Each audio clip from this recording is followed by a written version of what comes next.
tsy alalavitra amin'izay ihany isika noho ny alafin'ny masomboly voafantana dia tsy mahavita manolotro masomboly ireo tatsapamokatra vary etsy ankilany nefa mahatonga ny vokatra ho ratsy sady andairana aretina izany rehetra izany raha ny fanazavana nentin'ny mpandraraha eo amin'ny sehatra ny famokarana volo voafantana fanadihadiana.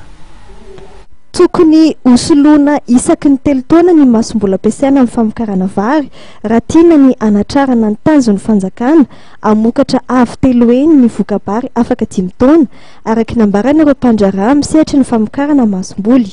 Manodidina ny 700 ka hatramin'ny 700 ariary ny kilaon'ny masomboly voafantana ankehitriny izay lafo raha mitaha fa efa mividy ambany ny tantsaha. Manaitra ny fanjakana malagasy ny mpandraraha amin'ny famokarana masomboly anamorana ny fahazoan'ireo tantsaha masomboly. Ny orinasa SCA masomboly zany araka ny fantatritsika zany dia taloha izy io fantatritsika izay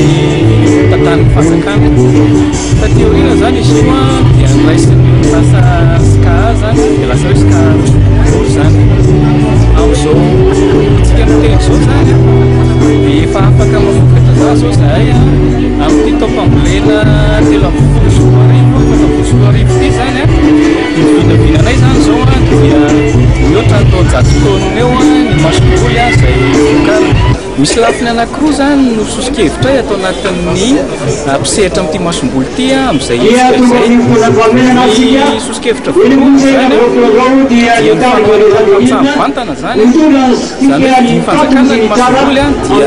amparitany amin'ny tanjany. Sosikevitra faharoa zany dia ny zahay zany dia mpamokatra masomboly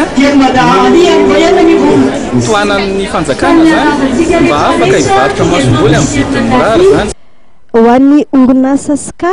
izay mamokatra masomboly dia mamokatra ireo karazana masomboly ho an'ny vary mifanaraka amin'ny toetany amin'ireo toerana mpamokatra vary ato Madagasikara izy ireo na any amin'ny tapany avaratry nosy na ho amin'ny tapany atsimo nosy iny zany ary masomboly ihany koa na ho an'ny vary tanety na vary anaty rano. Mamokatra masomboly ho an'ny vary afaka ondrana ihany koa ity orinasa ity. Dia manomboka misokatra ny tsena ivelany telo moa zany fa ny tsena ny amin'izareo amerikana zany dia anisan'ny arantinay zany zao vary mavokely izay afaka vokarina zany vary io zany izy io ary ny vidiny izy io zany rehefa mongana any ivelany dia avo eny vidiny any ivelany vary mahazatra hatramin'izay zany dia mamokana ihany koa moa zany zay fa mbola kelikely any amin'izao fotoana izao reny vary manitra reny zay